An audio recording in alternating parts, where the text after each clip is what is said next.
Hello guys, कैसे हैं आप सब लोग। आशा करता हूं मैं आप सब बहुत अच्छे होंगे और उतनी अच्छी आपकी पढ़ाई भी चल रही होगी और यूपीएससी सिविल सेवा परीक्षा की तैयारी में अब आपको मजा आने लगा होगा। उम्मीद मैं ये भी करता हूं कि अब आपके पास आपका सिलेबस होगा दोनों ही परीक्षा का, मतलब प्रारंभिक परीक्षा का तथा मुख्य परीक्षा का। साथ ही साथ जो पिछले साल संस्थान द्वारा पूछे गए जो प्रश्न पत्र हैं वो भी आपके पास होंगे। देखिए, सिलेबस और प्रश्न पत्र आपके पास होना इसलिए जरूरी है ताकि आपको ये पता लग सके कि एक तो हम लोग सही डायरेक्शन में जा रहे हैं या नहीं, हम लोग कहीं अपनी डायरेक्शन से, अपनी दिशा से भटक तो नहीं रहे।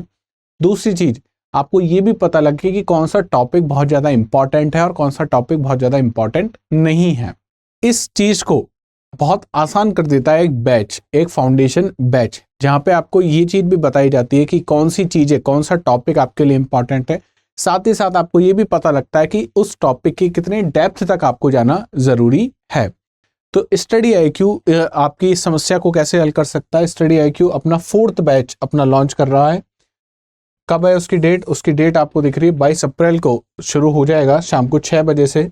आपको क्या करना है, आपको बैच में एनरोल करना है। कैसे एनरोल करना है आपको, जब आप पे नाउ पे आप जाओगे तो आपको कोड यूज करना है MB लाइव, और जैसे आप MB लाइव कोड यूज करते हो तो कोर्स की प्राइस, जो ओरिजिनल प्राइस है 30,500 रुपए, उससे कम होके कोर्स की प्राइस कितनी हो जाएगी? मात्र 18,999 रुपए। इस 18,999 रुपए में आपको 2 साल की वैधता का, ये बात ध्यान रखें कि वैधता, इसकी जो वैलिडिटी है वो कितनी है? 2 साल तक की। और इसमें आपको लाइव क्लासेस का कब देखने को मिलेगी? करीब 13 से 14 महीने आपको लाइव क्लास देखने को मिलेगी। साथ ही साथ इस बैच की जो वैलिडिटी है, वैलिडिटी की अगर मैं बात करूं तो वो कितनी है? 2 साल इसकी वैलिडिटी है। और वहां पे आपको ये जो परेशानी है कि हमको कितनी डेप्थ में जाना है, कितना ज्यादा इंपॉर्टेंट ये टॉपिक है, ये चीज कोई हमको बता दे, कोई मेंटरिंग हमको कर दे, कोई गाइडेंस हमको दे दे, वो सारी चीजें इस फाउंडेशन बैच में आपको प्रोवाइड करवाई जाएगी। तो अब देर नहीं करनी है, 22 तारीख से ये बैच शुरू हो जाएगा। एडमिशन अभी ओपन है, बहुत तेजी से एडमिशन क्लोज हो रहे हैं, तो ऐसा ना हो कि इस बार आप चूक जाएं। चलते हैं आगे की ओर। और हम लोग जो लास्ट क्लास में डिस्कस कर रहे थे, हमारे जियोमॉर्फिक प्रोसेसेस, भू आकृति प्रक्रियाएं हम लोग बात कर रहे थे। जैसा मैं अभी बता रहा था कि कुछ टॉपिक्स ऐसे होते हैं जो बहुत इंपॉर्टेंट होते हैं आपकी परीक्षा के लिए, और कुछ टॉपिक ऐसे होते हैं जो आपको आने तो चाहिए लेकिन परीक्षा में उनसे सीधे तौर पे कोई सवाल नहीं पूछा जाता। तो बिल्कुल ये एक वैसा ही टॉपिक है जहाँ पे परीक्षा में सीधे तौर पे कोई आपको सवाल नहीं पूछेगा। स्पेशली अगर मैं सामान्य अध्ययन की बात करूँ, हाँ, अगर ऑप्शनल आपके पास है ज्योग्राफी, वैकल्पिक विषय आपका ज्योग्राफी है, तो वहाँ पे हमको बहुत अच्छे से पढ़ना होता है। लेकिन अगर मैं सामान्य अध्ययन की बात करूँ जिसमें आपका पेपर 1 और पेपर 3 इंक्लूडेड है, साथ ही साथ जो प्रारंभिक परीक्षा है वहाँ पे भी कोई डायरेक्टली सवाल इससे देखने को बहुत कम देखने को मिलेंगे। और देखने को जो मिलते हैं वो ऐसे सवाल हैं जो आप बिना इतने डेप्थ में जाए भी आप उनको सॉल्व कर सकते हैं। पर चूंकि ये एनसीईआरटी में गिवन है, आप क्लास 11th की कक्षा 11 की अगर आप एनसीईआरटी देखोगे तो उसका चैप्टर नंबर 6 आप देखोगे, 6ठे नंबर का चैप्टर देखोगे, तो वहाँ पे भू आकृति की जो प्रक्रिया है, साथ ही साथ जियोमॉर्फिक जो प्रोसेसेस है, इस नाम से चैप्टर गिवन है, इसलिए ये हमारे लिए काफी इंपॉर्टेंट हो जाता है। तो हमको पढ़ना जरूरी है। आज नहीं तो कल हो सकता है यूपीएससी यहाँ से आपसे सवाल पूछ ले, लेकिन जब आप पिछले प्रश्न पत्र देखेंगे तो आप पाएंगे कि बहुत ज्यादा यूपीएससी ने यहाँ से अभी तक सवाल नहीं पूछे हैं। तो शुरू करते हैं। जियोमॉर्फिक प्रोसेसेस या भू आकृतिक प्रक्रिया, इसके नाम में बहुत लोगों ने मुझसे पूछा, सर एक बार ये नाम फिर से एक्सप्लेन कर दीजिए कि क्या कहना चाहता है, हम इसमें पढ़ेंगे क्या। तो इसमें हमको पढ़ना क्या, देखिए, भू आकृति, भू आकृति प्रक्रिया, या मैं कहूं जियोमॉर्फिक प्रोसेस। इसमें हमको पढ़ना क्या है? देखिए, नाम क्या बता रहा है, भू पे जो आकृति है, जियो, यहां पे आपको दिख क्या होगा, जियो। जियो मतलब कहां पे, किसकी बात हो रही है? यहां पे बात हो रही है अर्थ की, पृथ्वी की। पृथ्वी पे मॉर्फिक बना हुआ, जिसका निर्माण हुआ है, जिसका क्या हुआ है, निर्माण हुआ, या मैं कहूं यहां पे डेवलपमेंट। ऐसी स्थल आकृतियां, ऐसे लैंड फॉर्म जो कहां पे डेवलप हुए हैं, पृथ्वी पे, अर्थ पे जो डेवलप हुए हैं, इनके बारे में हमको पढ़ना है कि ये इनका संचलन कैसा होता है, ये क्यों बन पाते हैं। हम जानते हैं कि पृथ्वी हमारी समतल नहीं है, पृथ्वी हमारी एक जैसी नहीं है। एक जैसी नहीं है इसका मतलब पृथ्वी पे कहीं आपको पहाड़ देखने को मिल रहे हैं, कहीं पठार, कहीं मैदान। हमको ये पता है कि पृथ्वी के नीचे संवहन धाराएं होती हैं, पूरी पृथ्वी के नीचे बहुत सारी संवहन धाराएं चल रही होंगी। अगर पूरी पृथ्वी के अंदर सिर्फ संवहन धाराएं, तो पृथ्वी के ऊपर ऐसी क्या होता है कि अलग अलग स्थल आकृतियां देखने को मिलेंगी। तो वो सारी चीजें हमको इस चैप्टर में पढ़नी है, भू आकृति प्रक्रियाओं में हम उसको पढ़ेंगे। हमने भू आकृतिक प्रक्रियाएं जब आगे पढ़ना शुरू करा तो हमने पाया था कि हम इनको दो तरीके से पढ़ सकते हैं, या मैं ये कह सकता हूं कि भू आकृति जो आपको देखने को मिल रही है इसके पीछे दो बल उत्तरदायी हैं। वो कौन कौन से बल है? अंतरजातीय बल और बहिर्जातीय बल।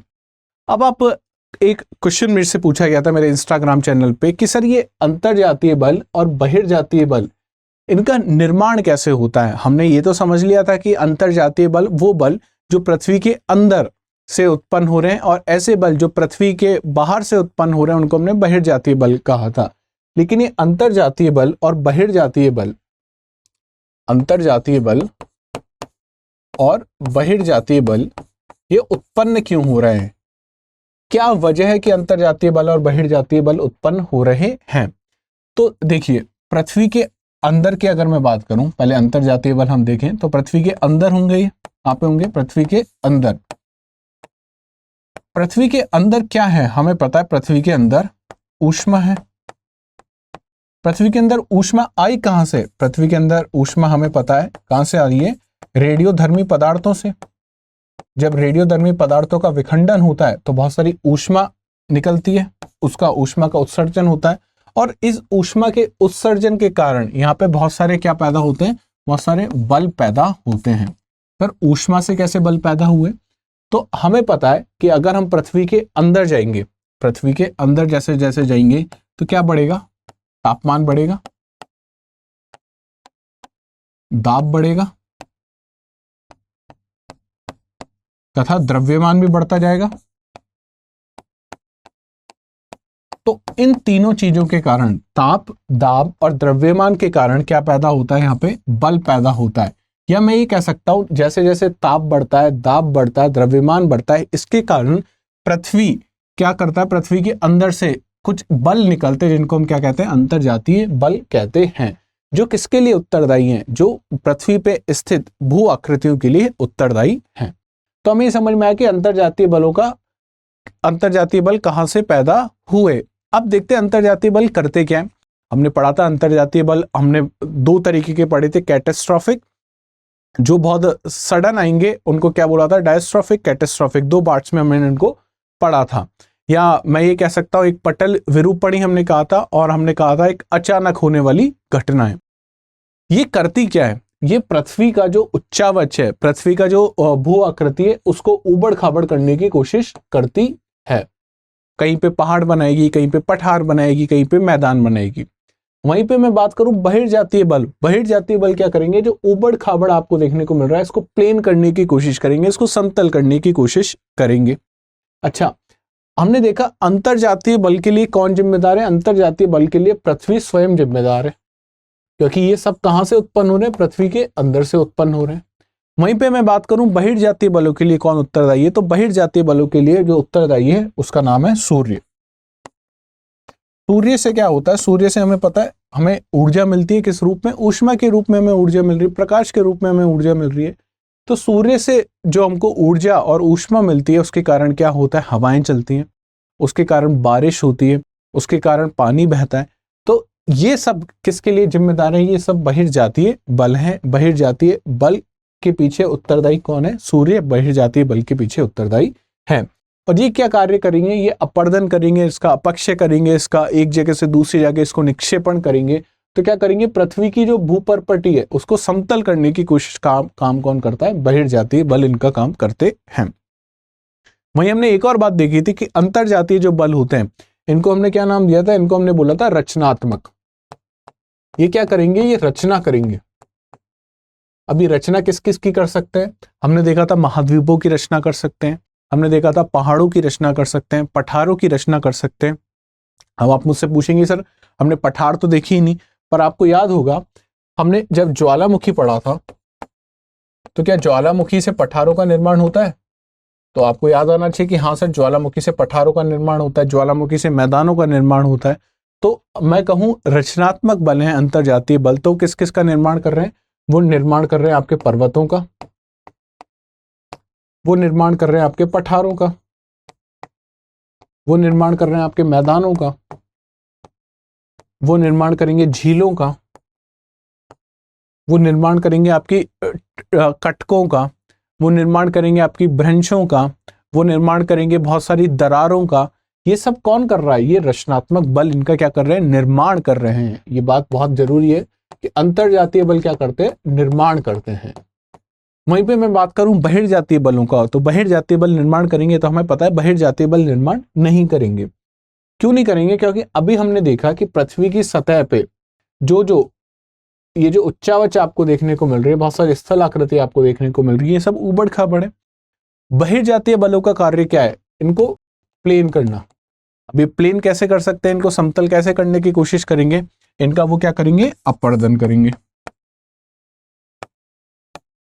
इनका अपर्दन करेंगे, इनका निक्षेपण करेंगे। ये अपर्दन और निक्षेपण जब करेंगे तो क्या होगा? मान लीजिए इसका अपर्दन किया और अपर्दन करके इसको यहाँ पे ले जाकर निक्षेप कर दिया, तो क्या करने की कोशिश कर रहे हैं? समतल करने की कोशिश कर रहे हैं। पृथ्वी की जो भूपर्पटी है उसको एक जैसा करने की कोशिश कौन कर रहा है? बहिर्जातीय बल कर रहे हैं। क्या किसी की रचना कर रहे हैं या मैं कहूँ किसी का निर्माण कर रहे हैं? तो हम देख रहे हैं नहीं, किसी का निर्माण या किसी की रचना तो ये नहीं कर रहे। अगर निर्माण और रचना करते तो क्या ये समतल कर पाते? तो ये समतल नहीं कर पाते, तब तो ये और उबड़ खाबड़ कर देते। तो पृथ्वी पे इस तरीके से दो बल कार्य करते हैं जिनको हमने नाम दिया था अंतरजातीय बल और बहिर्जातीय बल हमने नाम दिया था। जब हम आगे चलने के बाद हमने देखा अंतरजातीय बलों को हमने दो भागों में बांट दिया। पहला हमने कहा जो धीमी चाल से हो रहे हैं, दूसरा हमने कहा जो अचानक से हो रहे हैं। हमने एक को नाम दिया था डायस्ट्रॉफिक, दूसरे को नाम दिया था कैटास्ट्रॉफिक। यह कहा जाता है सडन मूवमेंट। जब हमने बात करा डायस्ट्रॉफिज्म की, या मैं कहूं धीमे धीमे से हो रहे हैं, डायस्ट्रॉफिज्म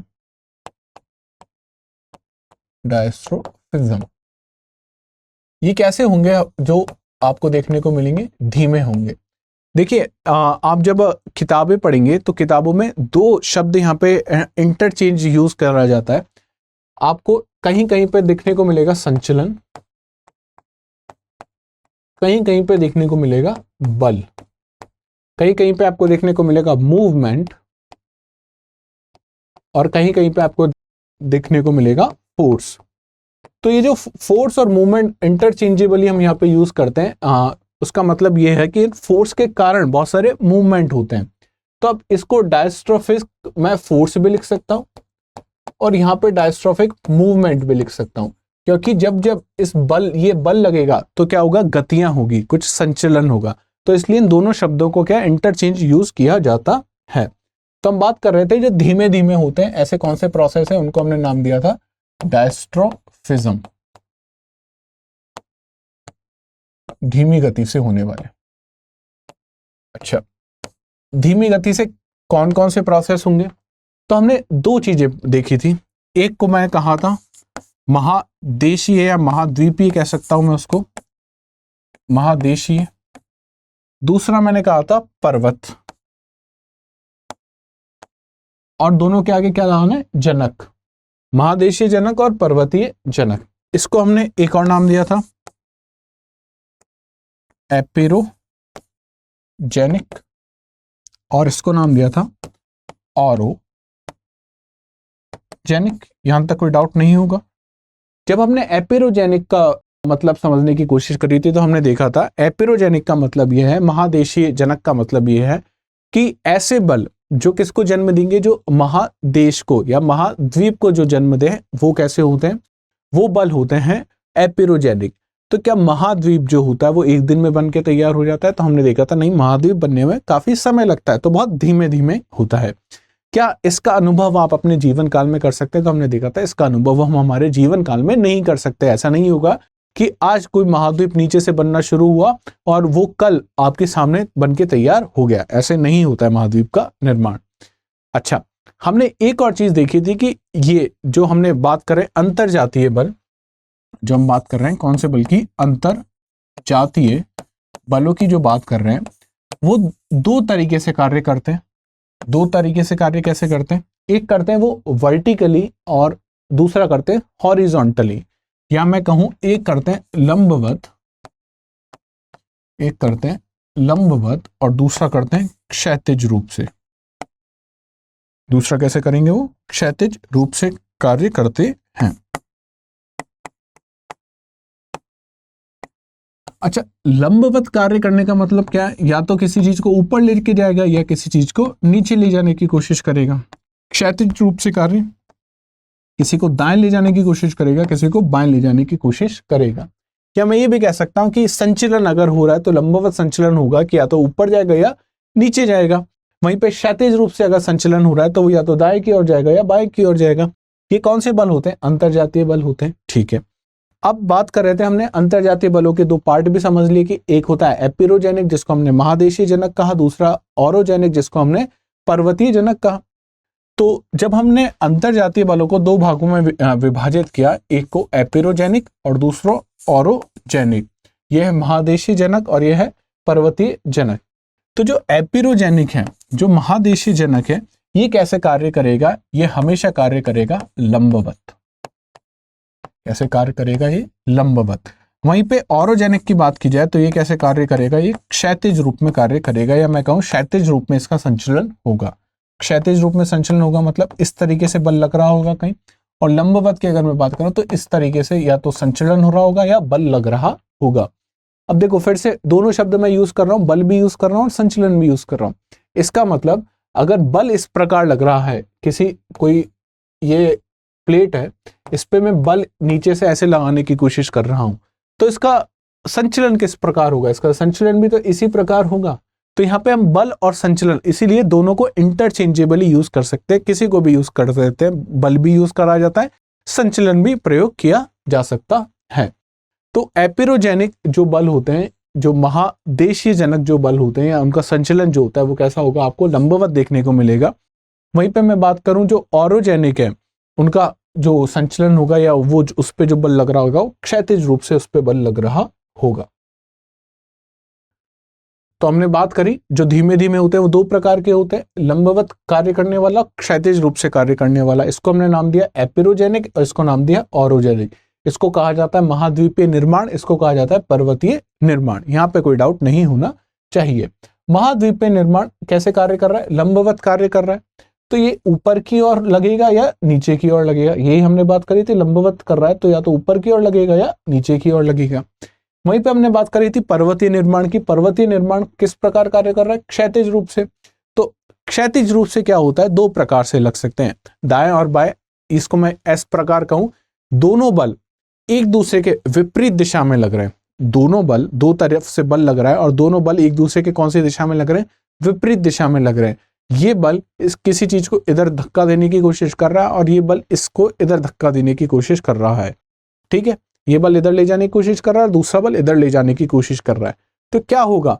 इसी को कहा जाता है संपीड़नात्मक, या मैं कहूं कंप्रेशनल फोर्स। एक दूसरे को क्या कर रहे हैं? धक्का लगाने की कोशिश कर रहे हैं। तो संपीड़न के बल, इसी को कौन सा बल कहा जाता है? Compression force. ये किस प्रकार लग रहा होगा? ये कुछ इस प्रकार आपको देखने को मिलेगा। वहीं पे मैं बात करूं तनाव वाले। अब तनाव कैसे उत्पन्न हो सकता है? अब तनाव उत्पन्न हो सकता है कुछ इस तरीके से। ये बल जो है ये इस तरफ खींचने की कोशिश कर रहा है और ये बल इस तरफ खींचने की कोशिश कर रहा है।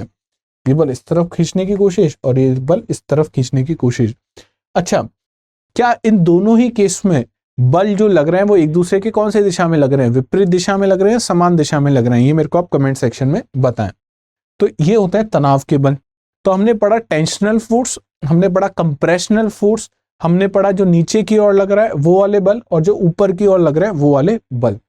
ये बात करी थी हमने जो धीमे धीमे होते हैं उनके बारे में। अब मैं कहूं जो अचानक गति, या इसको कहा जाता है सडन मूवमेंट। इसको क्या कहा जाता है?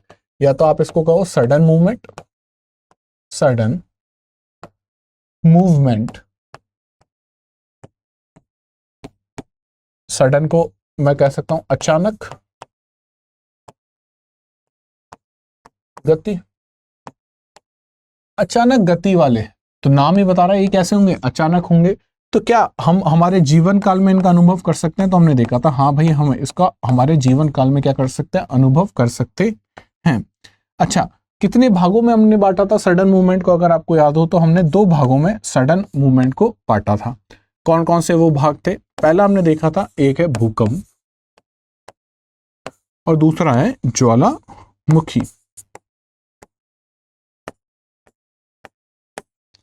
तो भूकंप और ज्वालामुखी कैसे होंगे? बहुत अचानक से होंगे, अचानक से होंगे। साथ ही साथ ये किस बल के अंदर आ रहे हैं? ये अंतरजातीय बल के अंदर आ रहे हैं। तो ये दोनों भी क्या करेंगे, कुछ रचनाएं करेंगे, कुछ निर्माण करेंगे। कहां पर निर्माण करेंगे? पृथ्वी पे निर्माण करेंगे, पृथ्वी के ऊपर कुछ निर्माण करेंगे। हमने देखा था ज्वालामुखी स्थल आकृतियों का निर्माण करता है, अंतर्वेदी और बहिर्वेदी। वहीं पे हमने भूकंप के बारे में बात करी थी कि ये जो लैंडस्लाइड है, इस तरह की बहुत सारी घटनाएं कौन करवाता है? भूकंप करवाता है। तो ये दोनों भी क्या कर रहे हैं? रचनाएं कर रहे हैं, इसलिए हमने इसको अंतरजातीय बलों में डाला। यहां तक ये वाला चार्ट है, ये हमने अच्छे से समझ लिया। अब इसमें हम चलेंगे, लेकिन पहले जो नीचे हमने बात करी, ऊपर की और नीचे की ओर संपीड़नात्मक और तनाव के कारण, इसके बारे में थोड़ा सा और आगे पढ़ने की कोशिश करते हैं। इंग्लिश में जब हमने देखा था इसको, आपको दोनों आने चाहिए, है ना। शब्द जो है आपको दोनों तरह के आने चाहिए, इंग्लिश वाले शब्द भी आपको आने चाहिए और हिंदी वाले शब्द भी आपको आने चाहिए। क्यों मैं ऐसा कह रहा हूं आपसे? क्योंकि ज्योग्राफी का आप पेपर देखोगे, भूगोल का जब आप पेपर देखोगे, तो कई जो टेक्निकल जो टर्म है, अगर उनका हिंदी अनुवाद किया जाता है तो वो बहुत बार ऐसी हो जाती है कि जो हिंदी भाषी जो लोग हैं वो समझने में बड़ी दिक्कत होती है।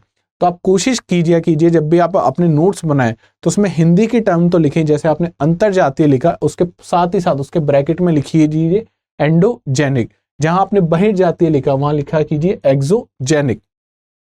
एंडोजेनिक को हमने 2 भागों में विभाजित किया। कौन कौन से? एक तो धीमी चाल वाले, जिसको हमने नाम दिया डायस्ट्रोफिज्म। सडन मूवमेंट, जिसको हमने नाम दिया था कैटेस्ट्रोफिज्म। क्या नाम दिया था इसको? कैटेस्ट्रोफिज्म। कैटेस्ट्रोफिज्म।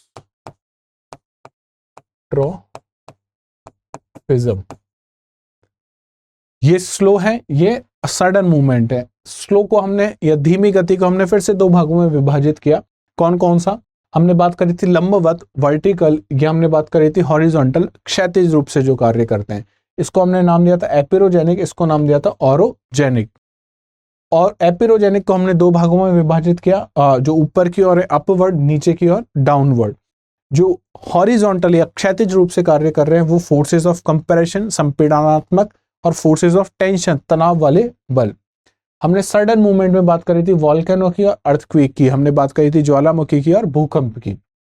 इस वाले चार्ट को हम नेक्स्ट आने वाली क्लासेस में देखते जाएंगे, लेकिन एंडोजेनेटिक हमको अच्छे से समझ में आना चाहिए पहले।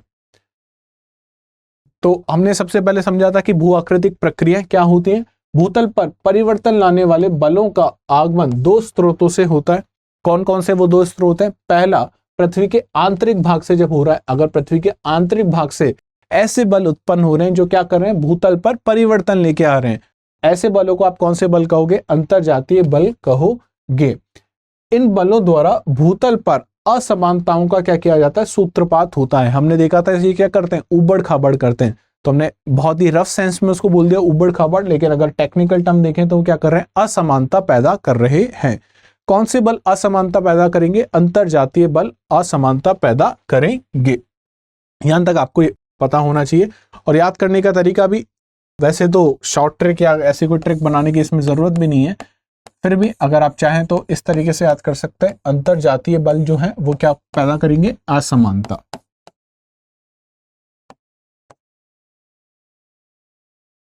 यहां पे क्या दिख रहा है? यहां पे क्या दिख रहा है? दोनों तरफ अ दिख रहा है आपको। तो अंतरजातीय बल क्या पैदा कर रहे हैं? असमानता पैदा कर रहे हैं। वहीं पे मैं बात करूं, पृथ्वी की सतह पर उत्पन्न होने वाले बल कहां पे पैदा हो रहे हैं? पृथ्वी की सतह पर पैदा होने वाले बलों को आप क्या कहोगे? बहिर्जातीय बल कहोगे। ये क्या करते हैं? इन्हें समतल स्थापक बल भी कहते हैं। इनको क्या कहोगे आप? समतल स्थापक बल। अब आप समझ पा रहे हैं ये क्या कर रहे हैं? असमानता पैदा लाने की कोशिश कर रहे हैं। वहीं पे अगर मैं बात करूं बहिर्जातीय बल, कौन से बल? बहिर्जातीय बल। ये क्या करने की कोशिश कर रहे हैं? ये समतल करने की कोशिश कर रहे हैं। समतल स्थापक बल कहते हैं इनको। क्यों कह रहे हैं? क्योंकि ये समतल करने की कोशिश कर रहे हैं। पृथ्वी के अंतर्जातीय बल द्वारा भूतल पर उत्पन्न विषमताओं को दूर करने में सतत प्रयत्नशील रहते हैं। कौन असमानता पैदा कर रहा है? अंतर्जातीय बल। कौन इन असमानताओं को दूर करेगा? बहिर्जातीय बल इन असमानताओं को दूर करेगा। तो आप अपनी कॉपी में किस तरीके से नोट्स होने चाहिए, देखो आपके पास इस प्रकार की एक टेबल होनी चाहिए। टेबल में यहां पे होना चाहिए बहिर्जातीय बल और यहां पे होना चाहिए अंतर्जातीय बल। और जब भी नोट्स आप बनाए ना, मान लीजिए आपने 3 पॉइंट आपके हो गए, 3 पॉइंट आज आपने लिख लिए यहाँ पे, इसके बिल्कुल नीचे से कुछ नई चीज लिखना शुरू ना कीजिए। इसके नीचे आप कम से कम 2 से 3 लाइन छोड़ देना। यहाँ पे 2-3 लाइन, यहाँ पे 2-3 लाइन। क्यों मैं ऐसा कह रहा हूँ? क्योंकि जैसे जैसे क्लासेस आगे बढ़ती है कुछ चीजें और होंगी जो आपको क्या करनी होंगी, यहाँ पे ऐड करनी पड़ेंगी, जो आपको जोड़नी पड़ेंगी। अगर आप अभी से इनको एकदम पैक करके चलोगे नोट्स को, तो आप इसमें और चीजें नहीं लिख पाओगे। तो ऐसे आपके नोट्स होने चाहिए। इसके बाद आगे एक बात करें, सबसे पहले हमने बात करी थी अंतरजातीय बलों की, इसको हमने कहा था एंडोजेनिक फोर्सेस। तो इसमें हमने देखा था ये किस प्रकार उत्पन्न होते हैं। ये गतियां पृथ्वी के अंदर ऊष्मीय परिवर्तनों के कारण होती है। ऊष्मीय परिवर्तनों के कारण क्या होता है? ऊष्मीय परिवर्तनों के कारण जो पृथ्वी के अंदर जो चट्टानें हैं उनका क्या होता है, या तो वो एक्सपेंड होगी या कॉन्ट्रैक्ट करेगी, या तो उनका संकुचन होगा या उनका प्रसार होगा। इसके कारण क्या होता है, इस प्रकार संचलन पैदा होता है, इस प्रकार एक बल पैदा होता है। और बलों के कारण क्या पैदा होंगे? संचलन पैदा होंगे। अब ये संचलन 2 दिशाओं में हो सकता है। कौन कौन सी 2 दिशाओं में हो सकता है? या तो ऊपर और नीचे की तरफ पैदा हो, इसको आप क्या कहोगे? लंबवत संचलन हो रहा है। कौन सा संचलन हो रहा है? अगर इस प्रकार संचलन हो रहा है तो ये किस प्रकार का संचलन है? इसको ही आपने नाम दिया था लंबवत संचलन। और अगर कुछ इस तरीके से संचलन हो रहा है तो इसको हमने नाम दिया था क्षैतिज संचलन।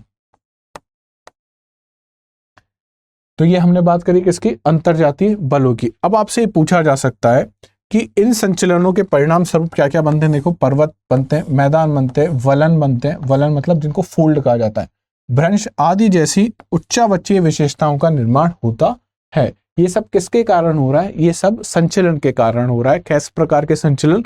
या तो लंबवत संचलन या क्षैतिज संचलन। सामान्य रूप में अंतरजातीय बलों की उत्पत्ति संभावित कारणों में पृथ्वी के आंतरिक भाग में तापीय विषमता तथा शिलाओं का सिकुड़ना और फैलना है। यही बात हम कर रहे हैं। क्या हमने बात करी थी कि कोई भी, ये कोई शिला है या मैं कहूँ ये कोई चट्टान है, ये कब एक्सपेंड हो जाएगी? एक्सपेंड मतलब कब इसका क्या हो जाएगा? प्रसार हो जाएगा। तो हमें पता है इसका प्रसार तभी हो सकता है जब इसको क्या मिले? इसको ऊष्मा मिले, इसको गर्मी मिल जाए। तब क्या होगी? जितनी अभी इसकी जो आकार है उससे बढ़ के उसका प्रसार हो जाएगा। वहीं पे इसका संकुचन कब हो सकता है? जब जो तापमान है वो बहुत तेजी से गिर जाए। तो ये ओरिजिनल आपकी चट्टान थी, ये क्या थी? आपकी ओरिजिनल जो मूल जो आपकी शिला थी वो ये थी। इसका प्रसार हुआ, यहाँ पे क्या हो रहा है? इसका प्रसार हो रहा है। और यहाँ पे आप इसका क्या हो रहा है? संकुचन हो रहा है। तो प्रसार और संकुचन किसके कारण हो रहा है? ये हो रहा है तापीय विषमताओं के कारण। किस कारण हो रहा है? ये तापीय विषमताओं के कारण। तो क्या पृथ्वी पे तापीय विषमता पाई जाती है पृथ्वी के अंदर? तो हमने देखा था कि जैसे हम पृथ्वी के अंदर जाते जाएंगे तापमान लगातार बढ़ता जाएगा। लेकिन क्या वो समान दर से बढ़ता है? तो हमने देखा था नहीं, समान दर से तो नहीं बढ़ता। तो क्या पाई जाती है? पृथ्वी के अंदर तापीय विषमता पाई जाती है। यहाँ पे हमने देख लिया कि तापीय विषमताओं के कारण क्या होती हैं? शैलें संकुचित होती हैं और उनका प्रसार होता है। अब हमने तीव्रता के आधार पर, किसके आधार पर? तीव्रता के आधार पर। तीव्रता का मतलब कौन सा बल या कौन सा संचलन कितनी तेजी से हो सकता है।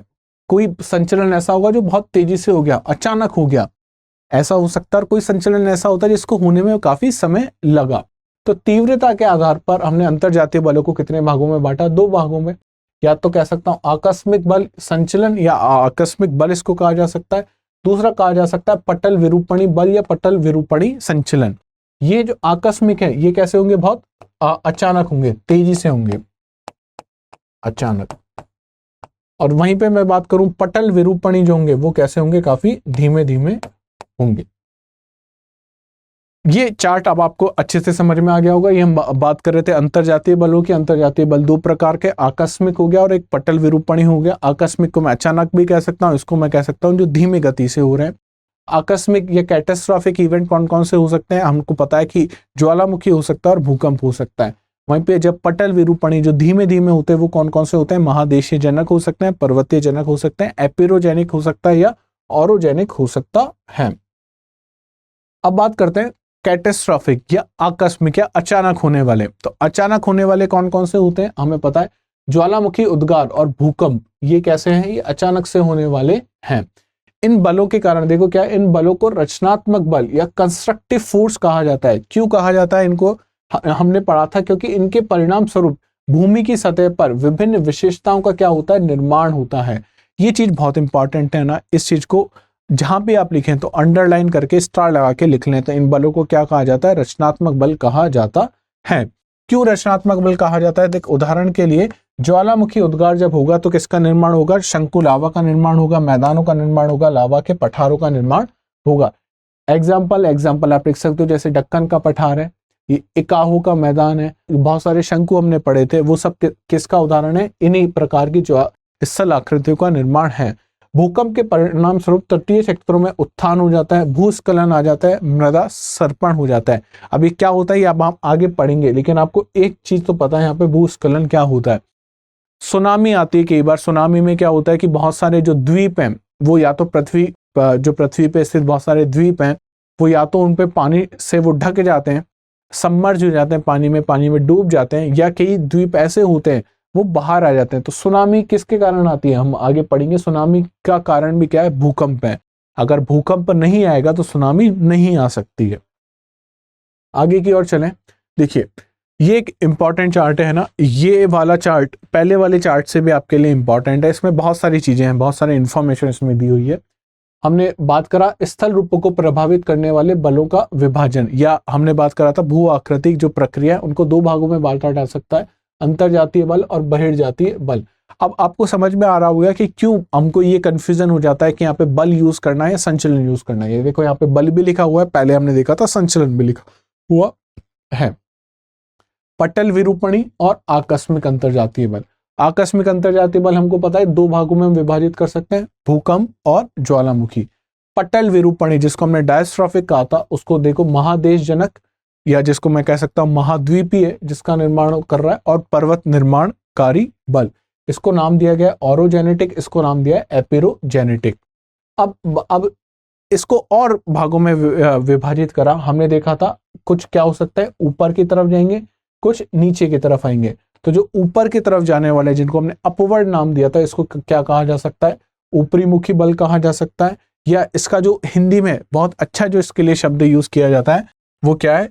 निर्गमन। इसके लिए क्या शब्द यूज किया जाता है? निर्गमन। और अंग्रेजी के लिए इसके लिए यूज किया जाता है इमरजेंस। इमरजेंस मतलब बाहर आ गया, इमर्ज हो गया, उसको हम देखना शुरू कर पा रहे हैं, तो उसको आप क्या कहोगे? इमरजेंस कहोगे। उसका क्या हो गया? निर्गमन हो गया। और वहीं पे निमज्जन हो जाए, निमज्जन मतलब वो डूब जाए, सबमर्जेंस हो जाए, तो वो किसके कारण होगा? वो अधोमुखी बल के कारण होगा। आपको पता होगा कि भारत का उत्तरी और दक्षिणी कुछ बिंदु हैं, उनके नाम है इंदिरा कॉल और इंदिरा पॉइंट। तो जो इंदिरा पॉइंट है और इंदिरा कॉल है, उसमें से आप पहले तो मुझे ये बताइए कि कौन सा बिंदु आपको उत्तरी बिंदु देखने को मिलेगा और कौन सा बिंदु आपको दक्षिणी बिंदु देखने को मिलेगा। वहां पे आप देखोगे कि जो सुनामी के कारण जो दक्षिणतम बिंदु है, 2004 में जो सुनामी आई थी उसके बाद वो जो दक्षिणतम बिंदु है भारत का, वो क्या हो गया? डूब गया। वो उसका क्या हो गया? उसका निमज्जन हो गया, वो सबमर्जेंस हो गया। तो वो किस कारण हुआ? वो इन्हीं बलों के कारण उसका क्या हो गया? सबमर्जेंस हो गया। वहीं पे मैं बात करूं पर्वत निर्माणकारी बलों को इसने कितने भागों में बांटा है? फिर से दो भागों में बांटा है। कौन कौन से? एक तनाव के कारण हो रहे हैं, दूसरे संपीड़नात्मक कंप्रेशनल फोर्स के कारण हो रहे हैं। तनाव के कारण, तनाव क्या होता है? इस चीज को मैं कहूंगा दोनों को खींच रहा हूं तो ये तनाव हो गया। संपीड़नात्मक मतलब दोनों को बल इस प्रकार अगर मैं लगाऊं तो संपीड़नात्मक हो गया। तनाव जब तनाव होगा तब क्या होगा? भूपटल विभंग होगा, क्रिस्टल की क्या होगी? फ्रैक्चरिंग हो जाएगी। कि बिल्कुल ऐसे समझिए कि आपकी हड्डी कोई दोनों तरफ से कोई खींचने की कोशिश कर रहा है, एक इस तरफ खींचने की कोशिश कर रहा है, दूसरा इस तरफ खींचने की कोशिश कर रहा है, तो क्या होगा? बीच में क्रैक आ जाएगा, बीच में फ्रैक्चर हो जाएगा। तो उसी की बात की जा रही है। भूपटल का क्या होगा, विभंग हो गया। और जब भूपटल का विभंग होगा तो इसको क्या दो भागों में बांट सकते हैं, इसको चटकन कहा जा सकता है और इसको भ्रंशन कहा जा सकता है। अगर छोटा है तो उसको आप चटकन कहोगे, अगर आकृति में बड़ा हो गया तो उसको आप क्या कहोगे, भ्रंशन कहोगे। वहीं संपीड़नात्मक अगर बल लग रहा है तो क्या होगा, या तो रैपिंग हो जाएगी, या मैं कहूं इसको संवलन हो जाएगा, या मैं इसको कह सकता हूं वलन हो जाएगा। संवलन और वलन क्या होता है इस प्रकार समझ सकते हैं कि आपके पास क्या है, ये आपकी भूपटपटी, इस पे संपीड़नात्मक बल लग रहा है तो इस प्रकार उठना शुरू हो जाएगा। इसमें क्या पढ़ रहे हैं, इसमें वलन पढ़ना शुरू हो गया, इसमें फोल्ड बनना शुरू हो गए, ये है वलन। और इन्हीं को अगर मैं कहूं ये बड़े अगर हो गए, बहुत बड़े हो गए, तो इनको क्या कह सकते हैं हम, संवलन कहा जा सकता है। फिर हम और भी पढ़ेंगे कि और भी किन किन भागों से कौन कौन से इसके भाग हैं, लेकिन इंपॉर्टेंट ये चार्ट अब आप समझ पाएंगे क्यों इंपॉर्टेंट है। तो मैं चाहूंगा ये आप अपनी कॉपी में, जहाँ पे आपने पुराना वाला चार्ट बनाया उसके पीछे जो आपने खाली पेज छोड़ा है, वहां पे आप ये वाला चार्ट भी अपनी कॉपी में बना लें।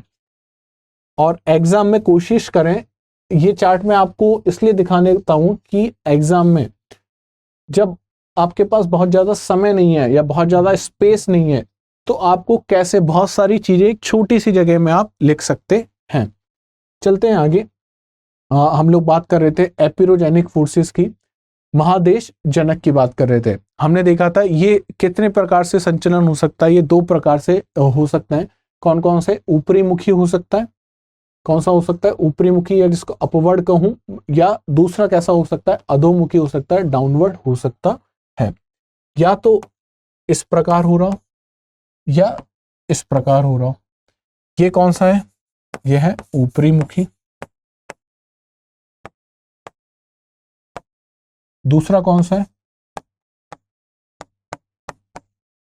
अधोमुखी। ऊपर की ओर जा रहा है तो इसको लिख दूं अपवर्ड, इसको लिखा जा सकता है डाउनवर्ड।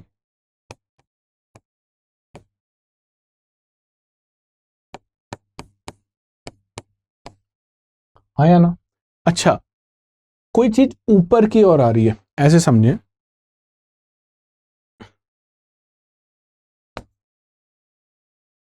ये पृथ्वी की सतह जो काफी उबड़ खाबड़ है, ठीक है, यहां पे समझ ले पानी भरा हुआ है, नीचे से इस प्रकार बल लग रहा है। क्या, कौन सा बल लग रहा है, ऊपरी मुखी बल लग रहा है। अच्छा, इसको लंबवत क्यों कहते हैं वो भी मैं अभी बताता हूं, पहले इसको समझते हैं। अब क्या होगा, धीमे धीमे यहां से ये जो इस प्रकार उठना शुरू हो जाएगा और ये पानी की सतह से ऊपर आ जाएगा या नहीं। तो इस वजह से हमने इसको क्या नाम दिया था, ऊपरी मुखी, या इसको नाम दिया था इमरजेंस, या इसको नाम हमने क्या दिया था, निर्गमन, इसको नाम दिया था। तो ये क्या हो गया, इमर्ज हो गया। अब ये पृथ्वी की सतह पे आपको क्या है, देख पा रहे हैं इसको, तो इसको क्या कहा जा सकता है, इमरजेंस। तो क्या कहा जा सकता है, निर्गमन। आया ना, ठीक है। दूसरी क्या हो सकता है, दूसरा केस ही हो सकता है, पृथ्वी की सतह उबड़ खाबड़। अब क्या है, ये चीज नीचे की तरफ लग रही है, कौन सा बल लग रहा है, ये अधोमुखी बल इस पे लग रहा है। तो यहां से क्या होगा, ये धंस जाएगी, क्या होगा, ये धंस जाएगा। जब धंसेगा ये तो क्या होगा, इसका सबमर्जेंस। इसको क्या कहेंगे आप, सबमर्जेंस। इसका क्या हो गया, निमज्जन। तो क्या ऐसे कभी हुआ है निमज्जन, सबमर्जेंस? अगर आपने थोड़ी सी इंडिया की माइथोलॉजी पढ़ी है तो उसमें कृष्ण भगवान के बारे में आपने सुना होगा। कृष्ण कहाँ के राजा थे, कृष्ण द्वारिका के राजा थे। द्वारिका कहाँ पे स्थित थी, हम ये मानते हैं कि द्वारिका गुजरात के आसपास वाला जो इलाका है वहां पे द्वारिका स्थित हुआ करती थी। हमने ये भी सुना है कि कृष्ण ने क्या किया, द्वारिका जो थी वो डूब गई थी। तो अगर आप आज भी ये वाला कोस्ट देखोगे, ये वाला तटीय स्थल आप देखोगे भारत का, वेस्टर्न कोस्ट जिसको मैं कहूं, कौन सा घाट, पश्चिमी घाट। तो ये वाला घाट क्या है, ये नीचे यहां से गिर चुका है। यहाँ से पहले इतना हुआ करता था, इसको ऐसे समझें अभी, हालांकि हम आगे इंडियन ज्योग्राफी में बहुत अच्छे से इसको समझेंगे। ये क्या हुआ, ये यहाँ पे क्रैक बना, और क्रैक बनने के बाद ये वाला जो हिस्सा आप देख पा रहे हैं, ये पानी में क्या हुआ, समाहित हो गया, पानी में इसका क्या हो गया, सबमर्जेंस हो गया। यहाँ क्या हो गया, सबमर्जेंस हो गया, इसका क्या हो गया, निमज्जन हो गया। ठीक है, तो यहाँ पे कोई डाउट नहीं होना चाहिए। तो सबमर्जेंस का एग्जांपल हमको ये वाला क्वेश्चन, यहीं पे गुजरात में एक रीजन है जिसको कहा जाता है काठियावाड़। काठियावाड़, ये काठियावाड़ वाला जो इलाका है, ये किसका एग्जांपल है, ये एग्जांपल है किसका, इमरजेंस का। इमरजेंस का किसका, निर्गमन का। इसका मतलब काठियावाड़ में आप जाओगे तो ये जो सतह है, ये आसपास वाली जो भूमि है उससे कैसे थोड़ी ऊपर उठी हुई है। क्यों ऊपर उठी है, उसके नीचे कौन सा बल कार्य कर रहा है, उसके नीचे ये एस प्रकार का बल कार्य कर रहा है। और आप देखोगे जो पश्चिमी घाट है वो यहाँ पे वो निमज्जन हो चुका है, सबमर्जेंस हो चुका है, उसके पीछे इस प्रकार का नीचे की ओर लंबवत कार्य कर रहा है, लंबवत लेकिन कहाँ पे, नीचे की ओर कार्य कर रहा है, तो डाउनवर्ड उसका मूवमेंट हो गया है। तो इससे क्या हो रहा है, अधोमुखी हम समझ चुके हैं और ऊपरी मुखी इससे समझ चुके हैं। ऊपरी मुखी गति से महाद्वीप भाग का क्या होता है, उत्थान हो जाता है, इसकी क्या हो जाती है, अपलिफ्टमेंट हो जाता है। अब यहाँ पे जो इंपॉर्टेंट चीज है वो नोट करने की ये है कि हम किसकी बात कर रहे हैं, महाद्वीपीय भाग की हम लोग बात कर रहे हैं। अगर ये चीज महाद्वीपीय भाग में हो रही है तो आप इसको क्या कहोगे, इसका क्या हो रहा है, उत्थान हो रहा है, इसका अपलिफ्टमेंट हो रहा है। इसको आप ऐसे समझे, ये महाद्वीप है, महाद्वीप से नीचे से क्या हो रहा है, नीचे से बल लग रहा है, तो आसपास वाली सतह से क्या होगा, हल्का सा ऊपर उठ जाएगा। तो जो ऊपर उठ रहा है इसको आप क्या कहोगे, उत्थान हो रहा है, इसका क्या हो रहा है, अपलिफ्टमेंट हो रहा है। इसके परिणाम स्वरूप कभी कभी तटीय भूमि का भी क्या होता है, उत्थान हो जाता है। और तटीय भूमि का अगर उत्थान हो रहा है तो इसको आप क्या कहोगे, इसको आप निर्गमन कहोगे या इसको कहोगे उमज्जन, इसको क्या कहोगे, इमरजेंस कहोगे। तो ये बात बहुत इंपॉर्टेंट है, आपसे ध्यान रखना एग्जाम में क्या पूछा जा रहा है। एग्जाम से आपसे हो सकता है उत्थान पूछा जाए, क्या पूछा जा सकता है, उत्थान पूछा जा सकता है। तो उत्थान कहाँ पे होगा, उत्थान होगा महाद्वीपीय इलाकों में, या मैं कहूँ कॉन्टिनेंटल प्लेट पे अगर हो रहा है तो क्या हो रहा है, उसका उत्थान हो रहा है। वहीं पे अगर मैं बात करूं तटीय इलाकों में अगर जो भी हो रहा है तो उसको आप किस नाम से जानोगे, उमज्जन के नाम से जानोगे। अगर क्या उमज्जन कहाँ पे हो रहा है, उमज्जन के लिए आपको याद होना चाहिए कहाँ पे होगा, तटीय इलाकों में होगा। इंग्लिश में इसके लिए शब्द है अपलिफ्टमेंट और उमज्जन के लिए शब्द है इमरजेंस।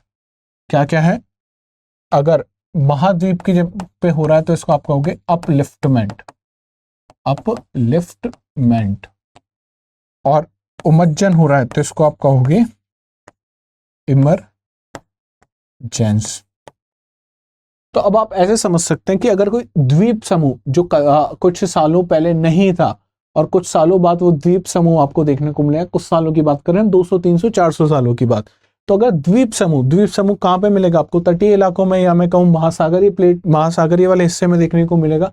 तो द्वीप समूह का क्या होगा, उमज्जन होगा, द्वीप समूह का क्या होगा, इमरजेंस होगा। और वहीं अगर कोई महाद्वीप का कोई हिस्सा, मान लीजिए दिल्ली वाला जो इलाका है, वो दिल्ली वाले इलाके में नीचे से बल लगना शुरू हो जाए, दिल्ली वाला इलाका आसपास वाले इलाके से ऊपर की ओर उठ जाए, तो उसका क्या हो गया, उत्थान हो गया, उसको आप क्या कहोगे, अपलिफ्टमेंट कहोगे। तो ये बात आपको याद रखने की है ना, दो शब्द यहाँ पे इंपॉर्टेंट है। इसी प्रकार नीचे की ओर गति के परिणाम स्वरूप क्या होता है, अवतलन होता है भूमि क्षेत्र पे। तो यहाँ पे भी वही बात कर रहा है, महाद्वीपीय क्षेत्र में इसको आप अवतलन कहोगे या इसको सबसिस्टेंस कहोगे या इसको धसाव कहोगे, जिसके परिणाम स्वरूप तटीय भूमि का समुद्र तल से नीचे अवतलन भी हो जाता है, जिसे निमज्जन कहते हैं। अगर वही वाली बात महाद्वीपीय इलाके में अगर कोई भूमि नीचे की ओर धस गई तो इसको आप किस नाम से जानोगे, इसको अवतलन के नाम से जानोगे या सबसिस्टेंस के नाम से जानोगे। इसको अवतलन आप इसको कहोगे, इसको आप क्या कहोगे, सबसिस्टेंस। वहीं पे अगर मैं तटीय भूमि की बात करूं तो इसको निमज्जन के नाम से जानोगे या सबमर्जेंस के नाम से जानोगे। क्या होगा, अगर मैं बात करूं ये तटीय भूमि की तो इसको आप निमज्जन या मैं इसको कहूं सबमर्जेंस। तो यहां तक कोई डाउट नहीं होना चाहिए। क्या होता है सबसिस्टेंस, क्या होता है सबमर्जेंस।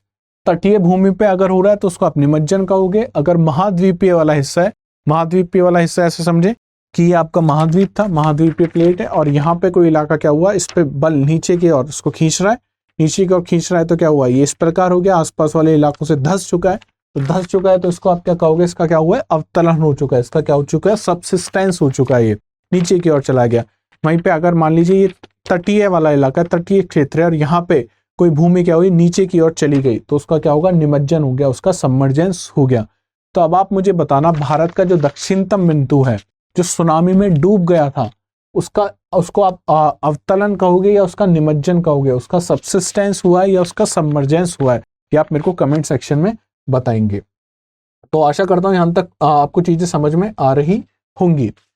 ये आपको इसका नोट्स कैसे बनाने हैं उस तरीके से बताया गया है कि ऊपरी मुखी संचलन, जिसको अपवर्ड मूवमेंट कहूं या डाउनवर्ड मूवमेंट, इस संचलन के कारण महाद्वीपों में दो तरीके के उत्थान हो सकते हैं। महाद्वीपीय भाग का कोई भाग अपनी समीपी सतह से ऊपर उठ जाता है, इसको अपलिफ्टमेंट कहते हैं। दूसरे भाग में क्या होगा, महाद्वीप का तटीय भाग सागर तल से जो पहले जलमग्न था अब ऊपर उठ चुका है, इसका क्या हो चुका है, निर्गमन हो चुका है। यहाँ पे ये बात ध्यान रखनी, ये बात हो रही है तटीय क्षेत्रों की, और यहाँ पे हो रही है महाद्वीपीय भाग की बात हो रही है। यहाँ पे भी इसी प्रकार स्थल का कोई भाग अगर नीचे चला गया, अपनी समीपी सतह से नीचे धंस जाता है, तो इस क्रिया को क्या कहोगे आप, अवतलन कहोगे। और दूसरी जगह स्थल मंडल सागर तल से नीचे चला जाता है, तो इस क्रिया को आप क्या कहोगे, सबमर्जेंस कहोगे, इसको निमज्जन कहोगे। तो ये दोनों चीजें हैं ना, दो शब्द हैं, छोटे छोटे कीवर्ड हैं, वो आपको याद होने चाहिए। आपसे मान लीजिए कि एमसीक्यू में प्रारंभिक परीक्षा में पूछ लिया कि अपलिफ्टमेंट या उत्थान किसको कहते हैं, और उत्थान में उसने ये 4 ऑप्शन आपको दे दिए, तो आपको पता होना चाहिए उत्थान महाद्वीपीय भाग में होगा। महाद्वीपीय भाग जब ऊपर उठ जाएगा तो उसको आप क्या कहोगे, उत्थान कहोगे, अपलिफ्टमेंट कहोगे। तो ये हम क्या समझे आज, हमने आज समझा कि महादेशीय जो जनक है वो कैसे कार्य करता है, कैसे उसमें संचलन होता है, कैसे आसपास की भूमि से नीचे कुछ चला जाता है तो अवतलन कहेंगे उसको, या उसको निमज्जन कहेंगे, या उसको उत्थान कहेंगे, क्या डिफरेंस होता है सब में, ये चीजें हमने समझी है। नेक्स्ट क्लास में हम लोग शुरू करेंगे पर्वत जनन। पर्वत जनन में हम जानेंगे कि क्या होता है फोल्डिंग, जिसको हमने वलन के नाम से जाना है, क्या होता है रैपिंग, कैसे फोल्ड माउंटेन बनते हैं, कैसे ब्लॉक माउंटेन बनते हैं, ये सारी चीजें हम कहाँ जानेंगे, इस पर्वत जनन में। इससे पहले एक और रिमाइंडर आपके लिए, रिमाइंडर क्या है आपके लिए कि 22 अप्रैल से स्टडी IQ का 4th बैच लॉन्च हो रहा है।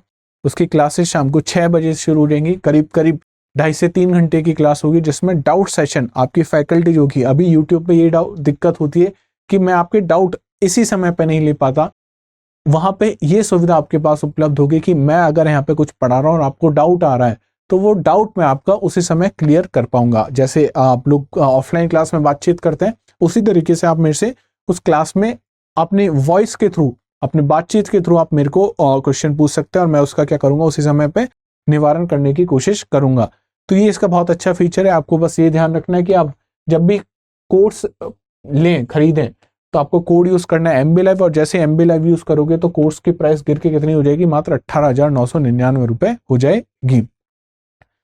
आपको क्या करना है, सेशन को लाइक करना है, सेशन को शेयर करना है, चैनल को सब्सक्राइब करना है, साथ ही साथ नोट्स बनाते हुए चलना है। नोट्स कैसे बनाने हैं मैं बार बार आपको बताता जाता हूं, और ये हो सकता है आज अब इस बात को आप अप्रिशिएट नहीं कर पाए कि नोट्स बनाने पे सर इतना ज्यादा फोकस क्यों रहते हैं, बार बार नोट्स की बात क्यों करते हैं, लेकिन जब आप रिवाइज करोगे चीजों को तब आप यकीन मानो जो सबसे अच्छे आपके दोस्त होंगे वो आपके नोट्स ही होंगे।